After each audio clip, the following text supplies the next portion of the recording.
తెలంగాణలో భారీగా IAS, IPS అధికారుల బదిలీలు జరిగాయి. వ్యవసాయ శాఖ బాధ్యతలు సురేంద్ర మోహన్కు ప్రభుత్వం అప్పగించింది. రాజన్న సిరిసిల్ల కలెక్టర్గా హరిత, పౌర సరఫరాల కమిషనర్గా స్టీఫెన్ రవీంద్ర, హైదరాబాద్ పోలీస్ కమిషనర్గా సజ్జనాను నియమించారు. ఇక ఇంటెలిజెన్స్ చీఫ్గా విజయ్ కుమార్, హోంశాఖ సెక్రటరీగా సివి ఆనంద్, ఆర్టీసీ ఎండీగా నాగిరెడ్డి, 5 డీజీగా విక్రమ్ సింగ్ను నియమించారు.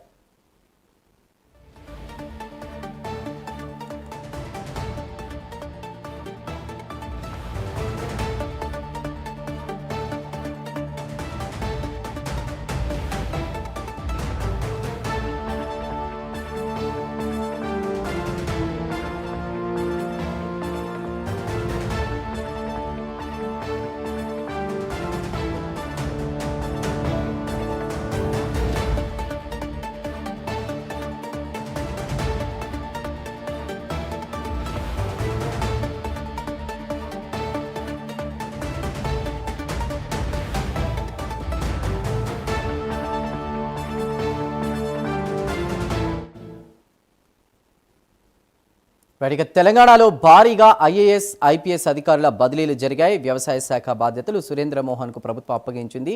రాజన్న సిరిసిల్ల కలెక్టర్గా హరిత, పౌర సరఫరాల కమిషనర్గా రవీంద్ర, హైదరాబాద్ పోలీస్ కమిషనర్గా సజ్జనాను నియమించారు. ఇక ఇంటెలిజెన్స్ చీఫ్గా విజయ్ కుమార్, హోంశాఖ సెక్రటరీగా సివి ఆనంద్, ఆర్టీసీ ఎండీగా నాగిరెడ్డి, 5 డీజీగా విక్రమ్ సింగ్ను నియమించారు.